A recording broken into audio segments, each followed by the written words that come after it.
A bunch of former officials from Armstrong, Iowa, have racked up more than 100 combined criminal charges.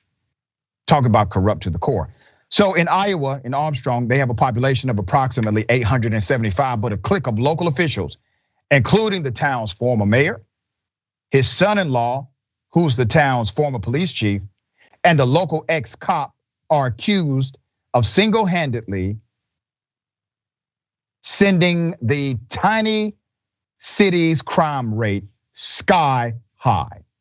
Together, they've been charged with more than 100 counts, ranging from assault to embezzlement. That's not even counting another dozen charges facing an alleged accomplice by a cop in a nearby town. From left to right, what you got? You got former Mayor Greg Baum. You got former city clerks, Tracy Lang and Connie Thackeray. All right, all criminals. These three and another unnamed clerk allegedly ran a years-long corruption ring. Tracy and Thackeray have pleaded guilty, with the rest pleading not guilty so far, but have all stepped down from their positions. Baum and the city clerks are accused of stealing city money by writing illegal checks to insiders like Baum's son-in-law, the former police chief, and falsifying records to cover their tracks. Baum also is facing a misdemeanor charge for using the fire department's power tools in his personal carpentry business. Now, the local ex-cop, whose picture is not available at this time, racked up quite a bit of charges himself. So most of the allegations are new this month. One former Armstrong police officer, Benjamin Sheville, was hit with 84 charges, 84. Those charges include multiple counts of perjury, obstructing an investigation, stalking, including stalking with a dangerous weapon, unauthorized access and dissemination of police data, assault with a dangerous weapon, tax evasion, and theft. These allegations actually span across two departments. The newest comes from a nearby town known as Esterville, all right, where he worked previously before he went to Armstrong. So while working in Esterville in 2019, the new charges allege that this cop stalked a local woman and used his job to obtain personal information about her. Although the charging document is light on details, Sheville's alleged victim, Victoria Abrahamson, previously accused the cop of sexual extortion. In an ongoing lawsuit filed last year, Ms. Abrahamson claims that Sheville was working as an Esterville police officer and moonlighting as a repo man for a credit agency in 2019. That's when, according to her lawsuit, the cop and a colleague repossessed her car. She was a nursing student at the time, could not afford the $1,500 fee to reclaim her car back. So the cop started soliciting sexual favors in exchange for the vehicle, she alleges. She did refuse these advances, but the cop used his position to threaten her and her loved ones if she did not comply with his demands. Abrahamson wasn't his only target, there's more. In all, Sheville is accused of using police databases to snoop on at least 25 people, many of them in northern Iowa and women. Earlier this month, he was served with court orders barring him from contacting 4 women, but some of Sheville's alleged targets were actually fellow cops, including one who is also implicated in the scandal.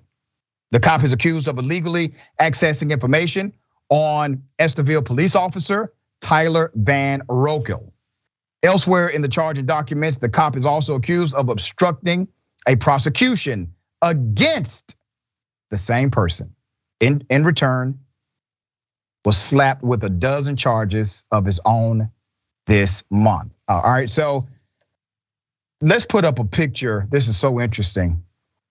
Of the mayor's son-in-law, that's it. Okay, so Armstrong's former police chief, Craig Merrill, is the mayor's son-in-law. So what about this fella? How does he fit in? He was arrested for allegedly using Chevelle's stun gun on guests at multiple parties for entertainment.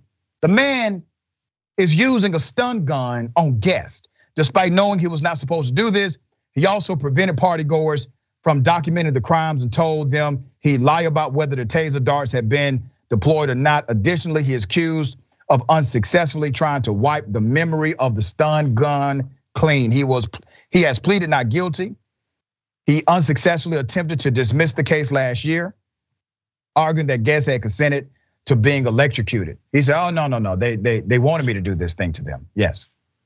Ultimately, he stepped down from his position, but the Taser allegations are now the most troubling charges facing Merrill, who stepped down as police chief after his arrest last year.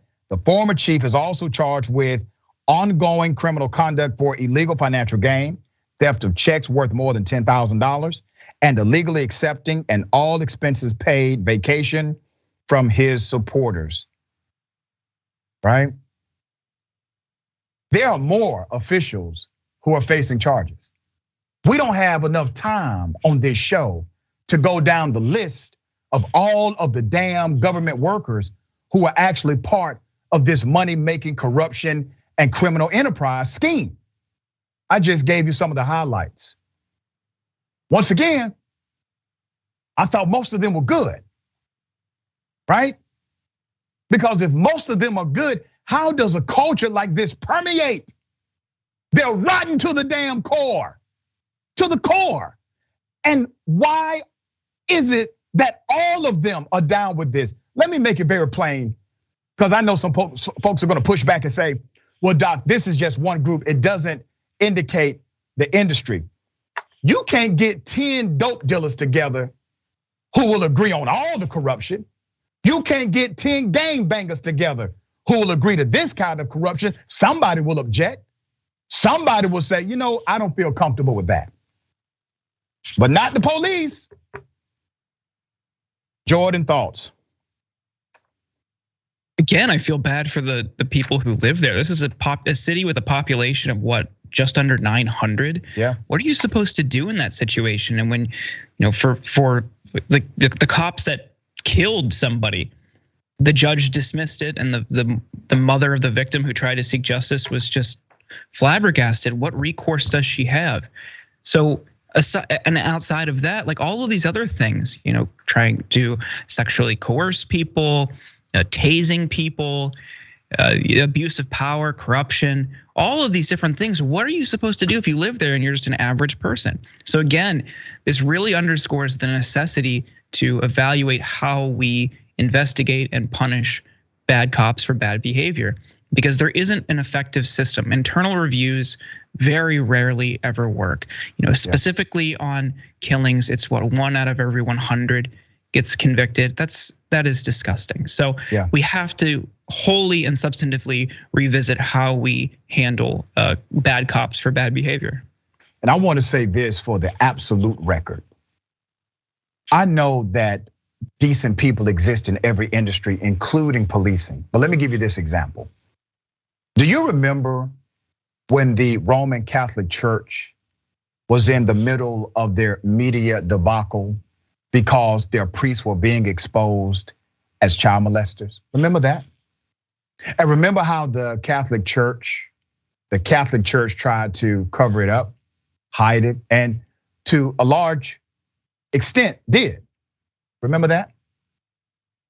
When the organization, when the company known as the Catholic Church decided not to engage in an exhaustive investigation and make sure that those monsters in priest costumes were held accountable, then the industry, the church,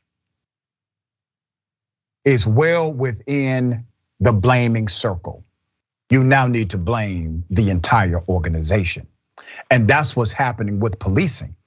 If police officers are not willing to stand up and talk against these egregious crimes against people, then it is right, it is proper for people to judge every single one of you and generalize the industry. Only you can stop that.